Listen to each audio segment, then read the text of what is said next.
good morning, ladies and gentlemen, and thank you for the introduction, Dr. Sharma. And I'd like to say what an honor it is to have been invited to speak in this opening technical session at INSIC 2023, which I understand is the first international Indian Nuclear Society conference. And I'd like to extend my sincere thanks to Indian Nuclear Society and to MPCIL for the invitation to speak today. I think about a very topical, important subject, which was, I think, covered, perhaps alluded to in the introductory welcome speeches, and I will perhaps delve in a little bit more depth into this historic announcement at COP.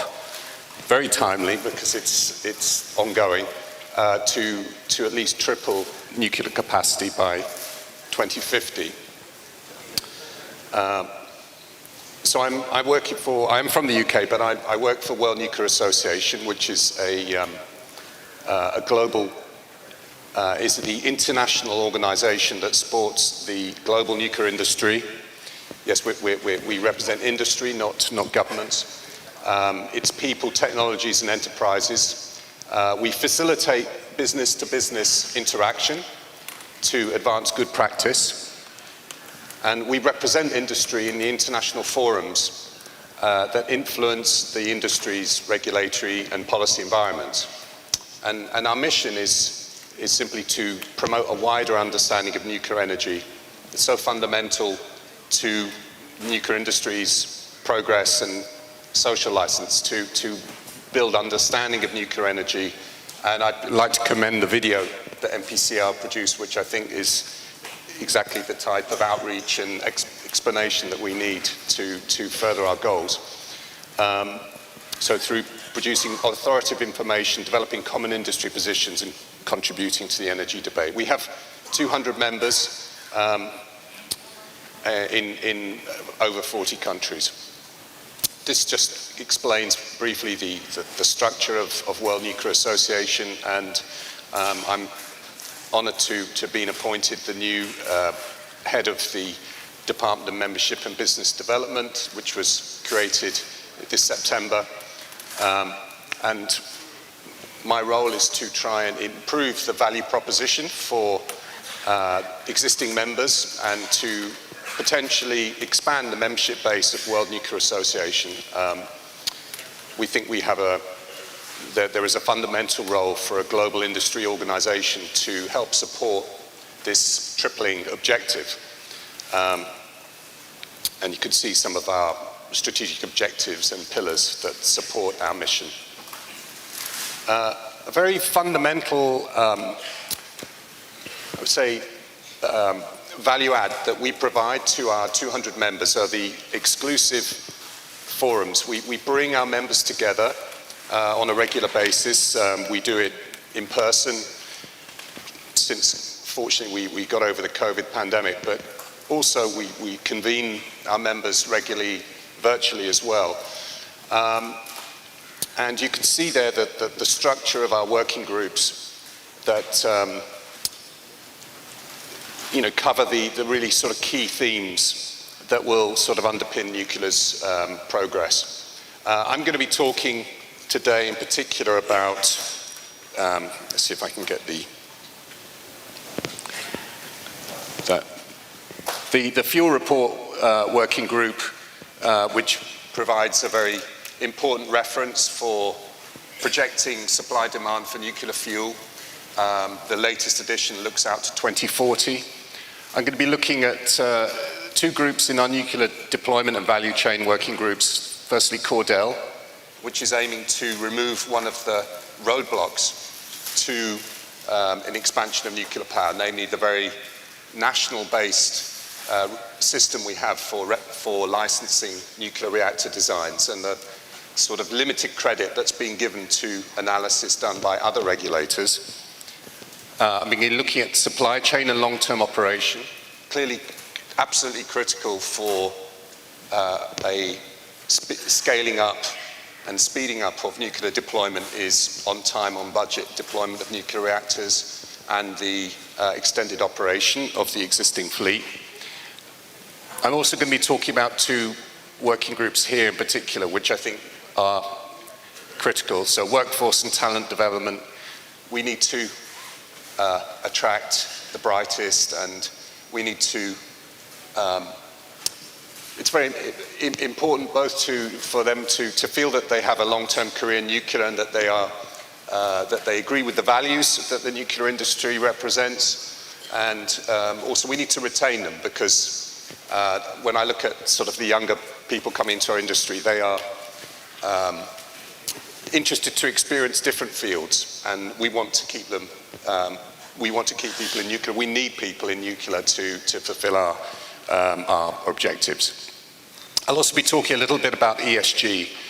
That stands for environment, social and governance. That is absolutely fundamental to enabling nuclear power to obtain finance at reasonable rates, at reasonable interest rates, as it were, to provide a very sort of economic form of generation. And these working groups, I said, they are looking to, they're very collaborative.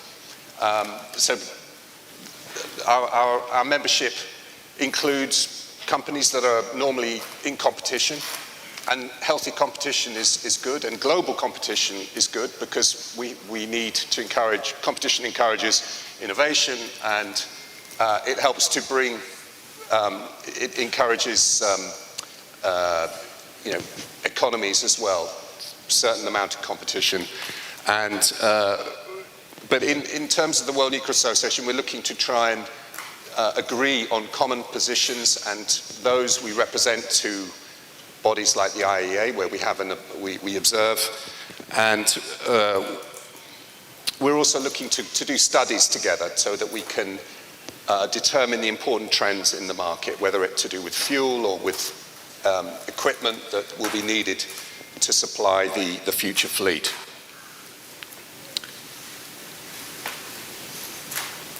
These are the major conferences that we host.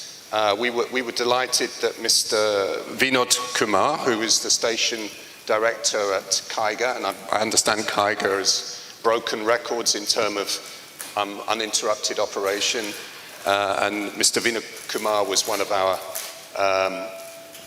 very valued speakers at the symposium this year in London. We cooperate with WANO, the World Association of Nuclear Operators, to run a session looking at operations of the nuclear fleet and supply chain. We also organized an important fuel cycle conference with the Nuclear Energy Institute. That's the United States Trade Association, and we will next be meeting, we were in the Netherlands this year, we will be in Kazakhstan in April 2024. I'll be talking about Cordell, this initiative, and the regional workshop we're holding in Busan, South Korea next May. And we also host spotlight events in existing and emerging nuclear countries. So we've hosted those in Poland, Indonesia and Brazil. We're looking to do one in Kazakhstan too. And those are events where we bring the leadership of the nuclear industry, essentially leaders from the World Nuclear Association board, and to meet with the leaders from government and industry in a particular country that is looking to develop nuclear. And it's been a very successful program so far. And as mentioned, we're privileged to have an observer status at the key institutions that really set the regulatory and policy framework for the nuclear industry. And they really, they really welcome the consolidated view of the industry. So a lot of the working groups are allowed to review the draft standards, and the industry discusses, and then we submit our views. And those are I think we have an excellent relationship with all of these bodies. Obviously, we're not decision maker. That's for the member states, but our voice is heard, and that's terrific. Many of you will know World Nuclear Association for the information services we provide.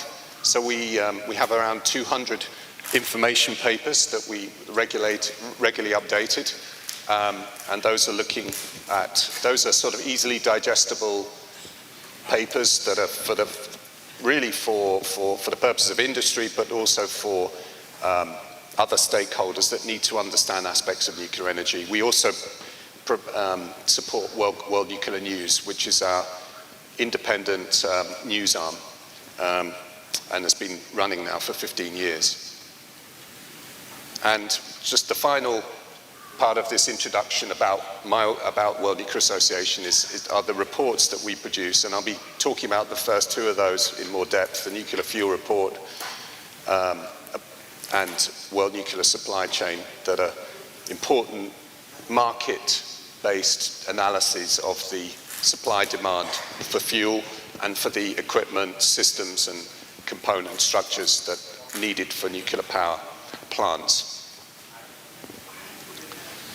So, moving now to the sort of really the core message, I suppose, of this whole conference about nuclear needed for the energy transition. And we're very proud to have teamed up with the Emirates Nuclear Energy Corporation, which is obviously the host utility in Dubai, where COP28 is taking place. And back in the summer, we launched a joint advocacy initiative for the global nuclear energy industry. And this focuses on the goal of recognition of nuclear as green, a source of energy, and advocates for a tripling of nuclear capacity. We support, and the initiative supports engagement with leaders from government, business, and the energy industry, as well as advocates and global citizens. And it invites the support of nuclear associations and companies across the global industry. And it's really tapped into a very rich vein of support. I mean, I think we were very surprised at the enthusiasm to sign our declaration at COP. We have over 120 leading nuclear industry companies and associations that have joined the net zero call. We've also attracted significant sponsorship as well for future activities that will continue between different COPs. I think perhaps importantly as well is that the messages that net zero nuclear were advocating have been picked up to a certain degree by the governments that have made a historic declaration at COP28. I think during the welcome speeches, it was alluded to that COP, until recently, nuclear was effaced, it was excluded from pretty much any discussion. We were delighted if nuclear got mentioned once in any of the discussions at COP. It was very much on the fringes. And I think probably starting with the Glasgow COP, that has begun to change.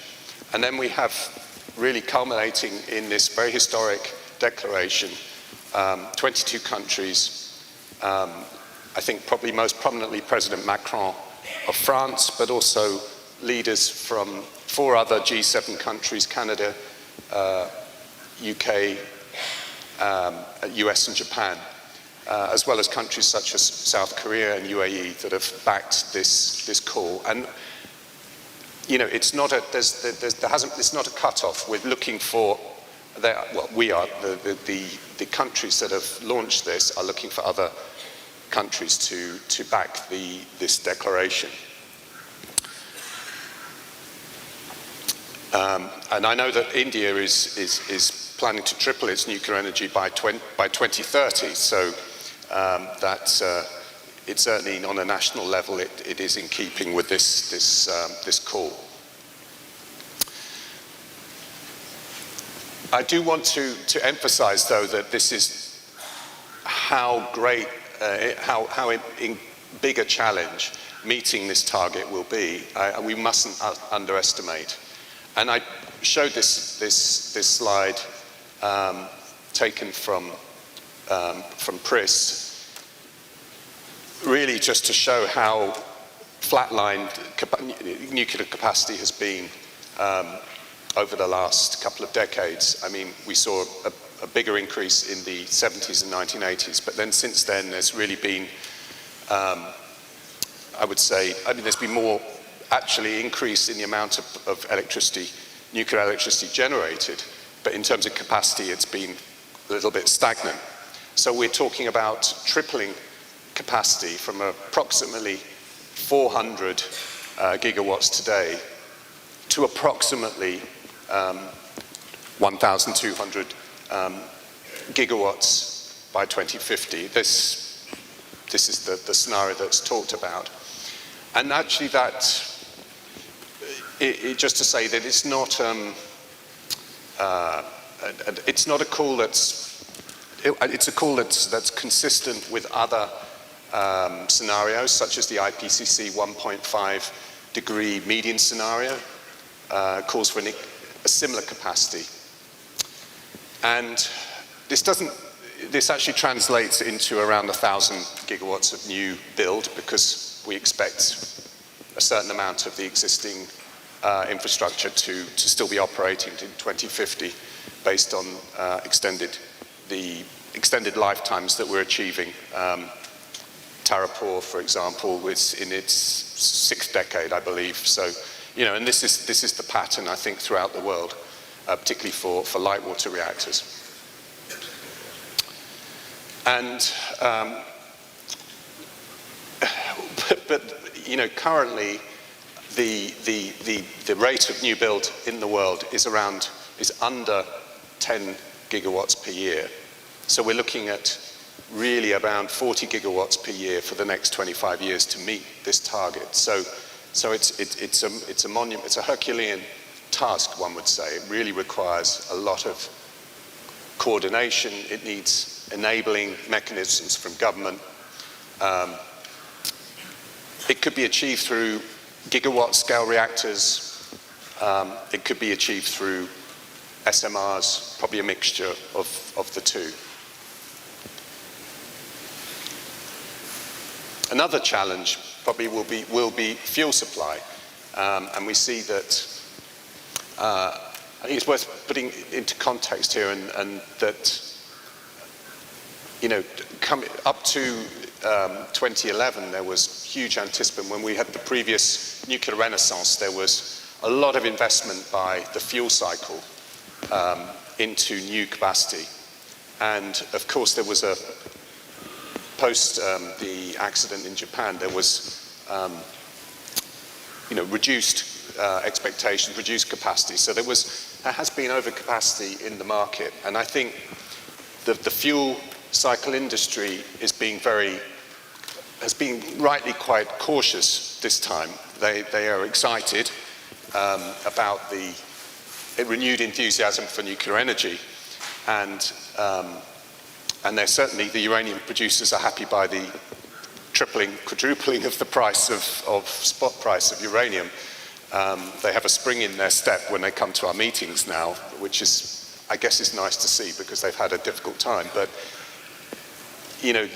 this has led to a downturn in production, and we see that sort of 2016, the annual global production was over 60,000 tons, and that's reduced to 47,000 tons in 2020, and it's beginning to creep up again. It's definitely going to creep up, and I'll show how the fuel cycle industry will most likely, one can never guarantee, but it will most likely meet the increased demand for nuclear fuel going forward. So just to talk now about the net zero nuclear mission, and I'm going to sort of talk about the second and third of these points. So net zero nuclear wants to build understanding of the value of nuclear energy. That's what Indian Nuclear Society is doing. It's what World Nuclear Association does. It's our bread and butter. It's what a lot of our member companies do in a very effective way. But I'm going to focus more on the political and particularly the financial enablers to propel nuclear energy's growth. And then talk also about some of the roadblocks that prevent nuclear from fully realizing its contribution to global clean energy security. So talking about the financial side of things, I looked at the International Energy Agency World Energy Investment 2023. So here we see annual clean energy investment for more or less the last 8 years. And there's been, I'd say, an encouraging, there's actually been doubling both investment in nuclear. So predicted $63 billion for this year, and for renewable as well. But you can see the amount in nuclear is dwarfed by the investments in renewables at the moment. But I think the conditions can be changed so that amount increases, and it needs to increase, probably at a faster rate than it is currently. So just looking at some of the wording in the COP governmental declaration. So the participants, we were very pleased to see this specific reference to finance, and Director General Grossi also referenced the financial aspects of having a level playing field for nuclear, not disqualifying nuclear from green sustainable investments. Nuclear power is sustainable form of energy and should be able to access this growing trillions of green finance, and we are making good progress. So the participants in this pledge commit to mobilize investments in nuclear power, including through innovative financing mechanisms. We invite shareholders of the World Bank, the international financial institutions and regional development banks to encourage the inclusion of nuclear energy in their organizations' energy lending policies as needed, and to actively support nuclear power when they have such a mandate, and encourage regional bodies that have the mandate to do so to consider providing financial support to nuclear energy. And finally, to welcome and encourage complementary commitments from private sector, NGOs and development banks and financial institutions. So they really see this as fundamental. And I think this is because of the very very high upfront capital costs that have to go into nuclear. So the overall economic case for nuclear is very dependent on, the rates of lending and the finance that supports it. It's absolutely critical. So that is why we feel that both governments and industry need to remove this, I say, roadblock to a faster, accelerated growth of nuclear power. So I mentioned that we have working groups, exclusive forums for our members, and the ESG working group is looking particularly at influencing the ongoing development of national, regional and international sustainability taxonomies and green bond frameworks. World Nuclear Association, really, we stood shoulder to shoulder with our partners at Nuclear Europe, which were lobbying when the taxonomy in the European Union level was being decided a couple of years back. And that was really critical that we managed to get nuclear included as in the taxonomy as a transitional technology, but it's considered as green, and that has already been copied in other countries worldwide. So that was a real, I think, a success. And this working group will also be trying to influence ESG rating agencies, green bond, second-party opinion providers, and other influential organizations within the sustainable finance community. And maybe just looking, I won't go through all those, but at the bottom, climate, we're engaging particularly with the ISSB, which is the Sustainability International Disclosure Standards developed by IFS. IFS stands for the International Financial Reporting Standards, and those are accounting standards issued by the IFS Foundation in International Accounting Standards Board. Now, this is not it's not my area of expertise, but I understand any publicly listed company fills their accounts according to IFS standards. So this is really critical that in the IFS ISSBs, that's their International Sustainability Standards Board, new sustainability-related and climate-related disclosure standards. Sorry, it's a bit of a mouthful. It seems very dry, but it's really important that the industry and that nuclear isn't discriminated against in these standards. And we're having a dialogue with ISSB. And we're doing our best to ensure that nuclear energy is fairly represented. And this is an important example, but there are examples like this all over the world where, you know, the frameworks in which nuclear will develop, I can't emphasize this enough, that unless we are vocal as an industry, unless we stand together, that they will exclude nuclear. And there are a lot of opponents of nuclear that will try to exclude nuclear. They will try to have nuclear erased. So we have to be at the table as an industry, collectively, flying the flag, championing nuclear energy as a sustainable energy source. And you know, we're making progress, but we mustn't underestimate the task. So moving on to a different roadblock, and this was something again alluded to by Director General Grossi.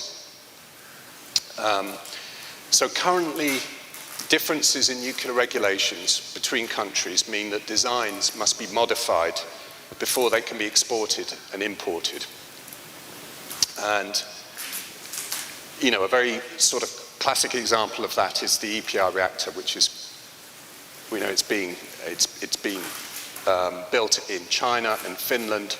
It's being built in France and the UK, and really there are quite significant design changes that are being required according to national regulation. And these have increased the costs and the timescales associated with deployment, and they increase uncertainty. They're a turn-off for investors. And when we think about SMR deployment, the SMR business model of factory line manufacture, as envisaged, you know, you can no longer supply multiple markets if you're having to change the factory line for each country you're exporting to. I mean, there's probably a certain amount of change you can make, but you can't get the economies of scale that you really need. So back in 2007, we created the Cordell Working Group. That stands for the Cooperation in Reactor Design Evaluation and Licensing Working Group, and it promotes the standardized deployment of reactor design. So that's not one reactor design. Some people, that's not at all what it's advocating. It's advocating, we want diversity in terms of designs, but we want the ability for a vendor to be able to deploy the same design in different countries and not have to change it. I mean, there may be some local requirements according to the environmental conditions or seismic conditions, but in general, vendors should be able to market and deploy the same design. It's critical, again. And Director General Grossi understands this challenge. It improves economics. It means you have a more robust supply chain because of the companies that produce the components can produce, again, they're happier to invest in a product that has a bigger market. It improves public perception because if you're having to change standards according to the jurisdiction, again, it makes the public suspicious. Why are you having, why are they, why do they have a thicker containment vessel than we do? It doesn't help nuclear win the trust of the public when there are these sort of differing designs. But so this is a really important area to work on. And this is the initiative that was set up by the IAEA, the Nuclear Harmonization and Standardization Initiative. And this is, the goal of this is effective deployment, a global deployment of safe and secure advanced nuclear reactors. It's a little bit ambiguous whether it's just about SMRs. I think it's about all advanced designs. There is a regulatory track and there is an industry track, and we are actually involved in both regulatory and in the industry side, because we've been looking at this topic for 15 years. We know what the challenges are and where the emphasis needs to be put. I was talking last night at the welcome reception with a gentleman who talked about how can we accelerate the nuclear infrastructure implementation for SMRs. And that is, I think, one of the areas that's being looked at on the industry side. Can we cut so that the IEA has its milestones approach? There's 20 different steps that a country needs to go through to prepare to deploy nuclear energy. But normally the United Arab Emirates deployed that approach and it took around 10 years. But can we cut that down to around 5 years? Because that would, again, be fundamental to achieving this tripling of nuclear energy and scaling up at speed. So it's an important initiative, but we're throwing a lot of weight into this as industry, but we've also been calling for some clarification of the objectives of NHSI, because, as I said, really what is needed is for a roadmap to regulators in different jurisdictions, without surrendering their sovereignty, but to, in a more streamlined way, to be able to validate the analysis done by another competent regulator, and rather than start from scratch and do all the analysis themselves. So this is already happening in terms of the Canadian nuclear regulator and NRC are reviewing in a joined up way, in a cooperative way, an advanced reactor design. I think the GE design and one of the molten salt reactor designs. And we also see cooperation at the European level on NUWARD between the Czech, the Finnish, and the French regulator. So that this is encouraging, but it needs to accelerate. We've brought out a report recently entitled A Framework for International Regulatory Efficiency to Accelerate Nuclear Deployment. We got support from Canadian Nuclear Association and Nuclear Energy Institute. And it really goes into some detail about how,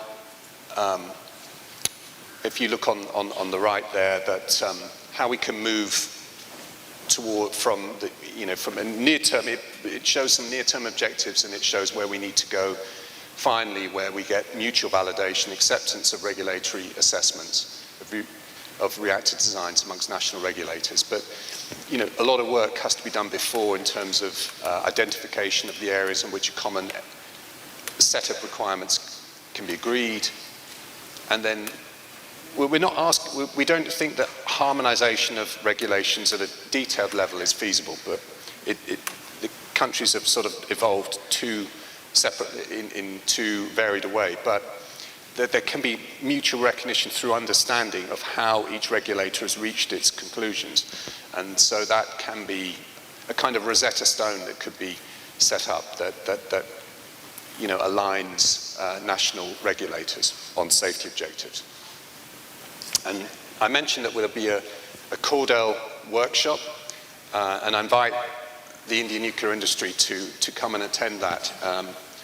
It's in Busan, the southern city. There'll be technical tours to the Gori nuclear power plant, and to the Doosan and Ability facility as well. So this is a regional workshop. We were in France, in Lyon, a couple of years ago, and we've also held them in Russia and elsewhere.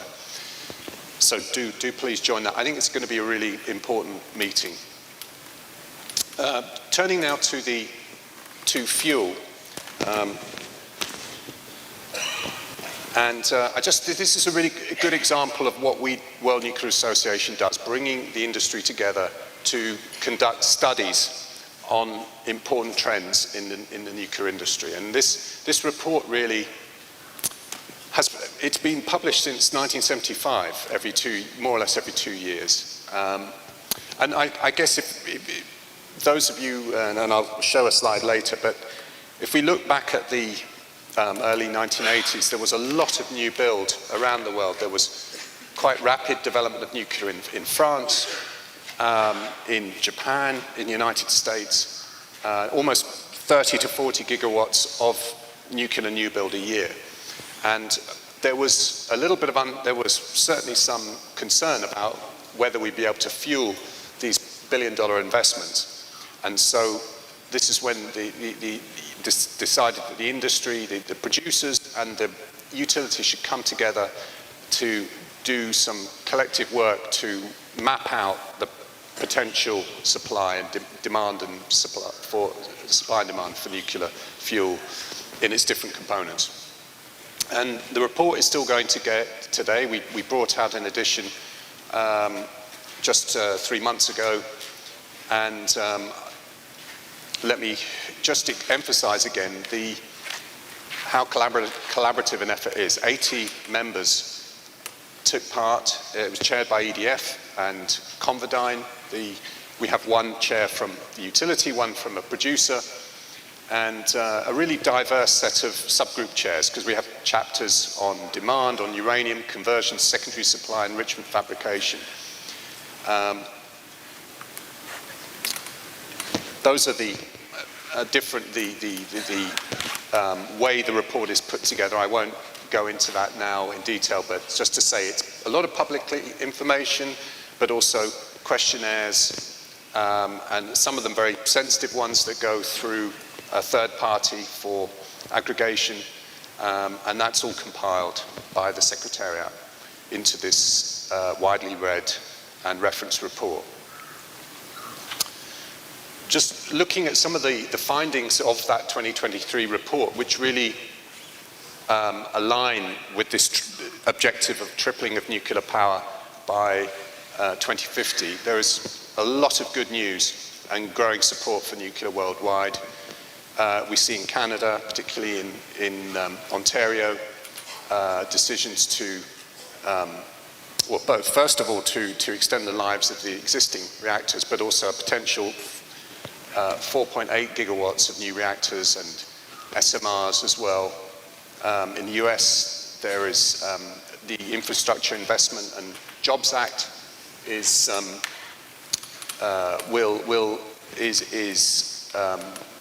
I would say will open the door to a lot of new build in that country. The UK, France, Poland, UAE. I won't go into the details, but worldwide there is good news to be had on nuclear energy. If we look at the upper scenario of the report, which so there are 3 scenarios: a lower reference, an upper scenario. The upper scenario looks at generating capacity growing at about 5.4% annually, and that reaches 931 gigawatts by 2040. So it's pretty consistent with that 2050, tripling on 1,200 gigawatt target. And you know, that scenario is based on increased political support and public acceptance. You see the conditions that would need to be met to reach that. And just to look at the really sizable increase in in investment in mining that would be needed. I just look at the mining side of things, but really this slide has showed also more to see the very sort of painstaking and thorough method that the group uses. So they define reactors that are obviously existing, but then also planned,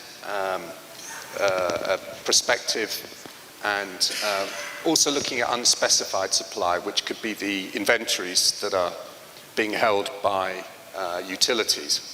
And, you know, I think this is important because it gives a sort of projection of the market, and it just helps the players in the industry to make the correct investments. It means they can make investments in an informed way. And, you know, it's a really important working group at the moment. Just to say, unspecified supply is I say, inventory, unspecified secondary supply, potential project expansion, which sometimes the mining companies don't talk about publicly. They're waiting for the conditions in the market to be right, and other potential supply. But, you know, I think there is the ability, there is a really solid base for the nuclear industry, and certainly the resources worldwide, if you look at the Red Book, for the nuclear to fuel the nuclear future that we would like to see. Turning to the supply chain activities, so moving away from fuel to equipment, structures, and systems for nuclear power plants. So this is our sister report. And incidentally, this is another benefit of membership, is that these two market reports are available to the membership, but they're on sale to non-members, but it's something to make membership worthwhile. And this working group mission is to enable an international supply chain that is robust, competitive, and adaptive. It's looking to exchange best practice on supply chain strategies, both for the existing fleet, but also for LTO, new build, and SMR and AMR, advanced modular reactors. It's looking to promote adoption of innovation with the supply chain, public-private funding collaboration, and a sustainable business environment. And it's also, very importantly, trying to provide supply chain companies that are members with a voice within the international community. It has a four-pillar approach to outlining the key market trends, and you could see those listed there: deployment, localization, and business environment, industrial innovation, SMR industrialization, and quality culture. This report also came out in August this year, and you can see there the structure of the report. So it starts by looking at the report looks both at the supply chain today, then it also, using the projections in the fuel report, it looks at the potential demand or the capacity for nuclear, look out to 2040, and translates that into, you know, the demand for components and etc. So there's a lot of case studies within this report as well. So this is just to, before I get on to the case studies, just to say that this is an example of the market evaluation that the report does, and this is in the case of long-term operation. As many of you are aware, 2/3 of nuclear power plants today are over 30 years of age. And the report projects that upwards of 140 units may be subject to long-term operation by 2040 and require extensive refurbishment and modernization. I mean, it's really quite, and this is of course to do with climate, and it's also to do with the energy security challenges that have developed, particularly in the last 2-3 years due to geopolitical events. A lot of countries are looking at long-term operation of existing units. And that presents a market opportunity which we estimate at $50 to $100 billion and potentially $3 to $4 billion a year in international procurement. So that's this kind of market information analysis that's provided in the report. It also gives some case studies on localization, and this one here shows the localization of commodities within China for its AP1000 deployments. And you see on the right some other planned localization of nuclear power plant construction or refurbishment. So these are what the countries say they intend to do, the intentions. So that's, again, for suppliers, it's a useful indicator of where the opportunities may lie in new build programs. Because obviously there are, localization is an important objective for many countries.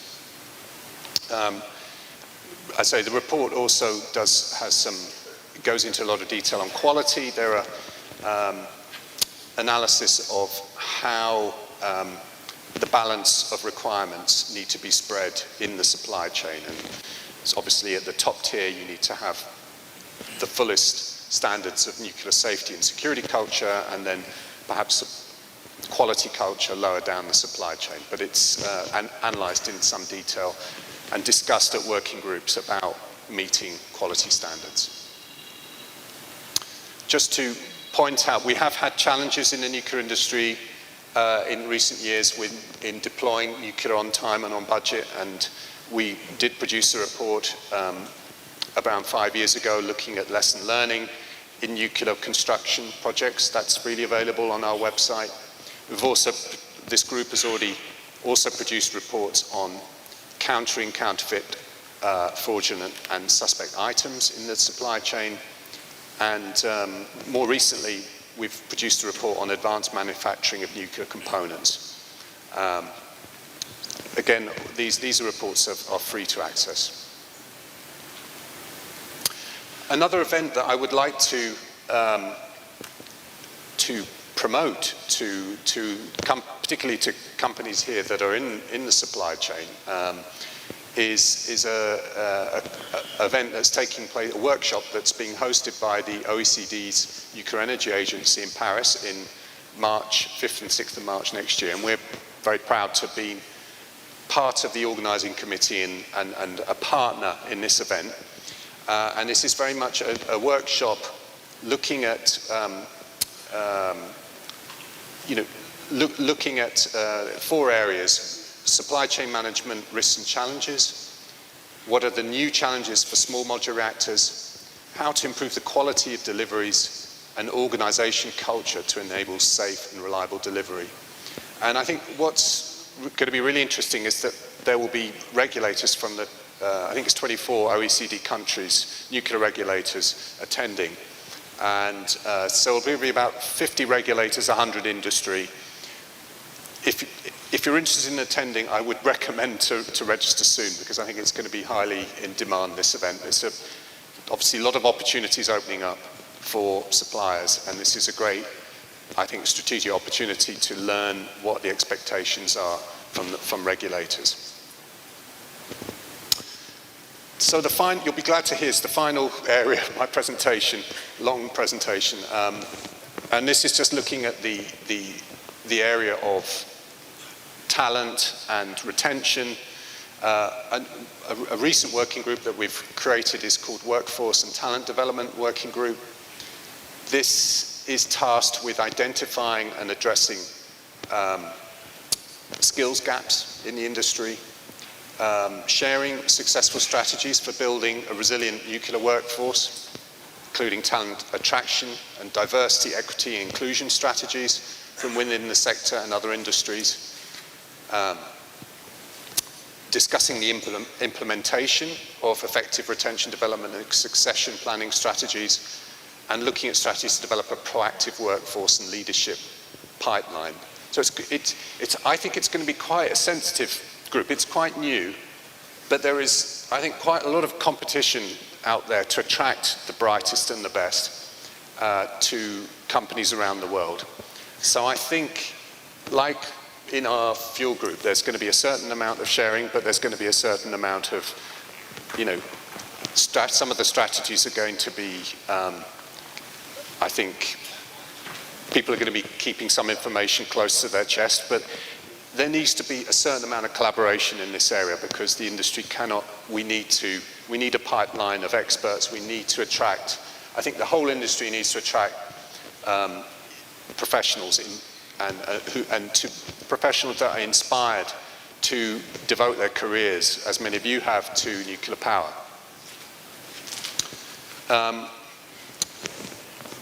Alongside the working group, which is open to members, we have another initiative. We called the World Nuclear University. This was founded in 2003 by ourselves, by the International Atomic Energy Agency, WANO, the World Association of Nuclear Operators, and the OECD Nuclear Energy Agency. And it's been really, I think, a great success. Its mission really is to inspire and develop the competencies of future leaders in the nuclear industry by delivering innovative world-class programs and facilitating international partnerships to drive equity, inclusion, and diversity of thought. The flagship event is a Summer Institute that we've held, I think, with 16 or 17 times now. It's a 5-week, very intense leadership development program. We bring together leaders from governments and from industry and to inform and to provide a network to these future leaders in the nuclear field and to give them the panorama, to help them understand the regulatory and policy framework, to understand how what industry's priorities are. But I think most importantly, it is lectures, but it's also a lot of group work where the young people come together and are given challenges and take case studies. And so it's not a passive program. There is a lot of inputs, but there's also about them developing their skills in leadership and presenting and decision making. And they often get asked to make presentations in front of dignitaries such as Rafael Grossi, which is, quite a daunting task. The next Summer Institute will be in Rio de Janeiro, Brazil, in 2024, and I think that's going to be a very popular destination because Rio de Janeiro is a fabulous city. And obviously there'll be technical tours to some of Brazil's very diverse nuclear facilities. And incidentally, the IAEA, through the Technical Cooperation Program, they fund around 15 to 20 places on the Summer Institute, so there are opportunities from wherever you are in the world. I just wanted to, this is my penultimate slide, I just wanted to say that, building 40 gigawatts of nuclear capacity for the next 25 years is a daunting task, but we've achieved something similar to that before. I alluded to that earlier. So in the 80s, we had correct connection rates between 30 and 40 reactors a year. I think it's number of reactors. We achieved that successfully. We were able to fuel them and maintain a high level of quality. So it's not something that we're being new, unprecedented. It's something that's been achieved. So we need to refine that ambition, and we need to that motivation. I don't think it's difficult, given the stakes, and given the fact that nuclear is not just that, perhaps viewed in the past as a sort of necessary evil. It's actually being seen as something positive that creates jobs, it creates cheap energy, and it's energy security as well. So those values are being appreciated more and more. And finally then, so nuclear is increasingly seen by governments, industry, investors as essential to the clean energy transition. Declarations for tripling of nuclear capacity at COP28 are historic. Although meeting such a target presents major challenge in terms of building understanding of nuclear's value, building financial and political enablers, and removing roadblocks, we will be capable of meeting that target It requires competition, it requires innovation, but it does paradoxically also require a great deal of collaboration and in terms of developing those studies on the market, developing good practice, and speaking as one voice as an industry. So thank you. Sorry for the very long presentation, but I hope it kept your interest, and thank you very much for your attention.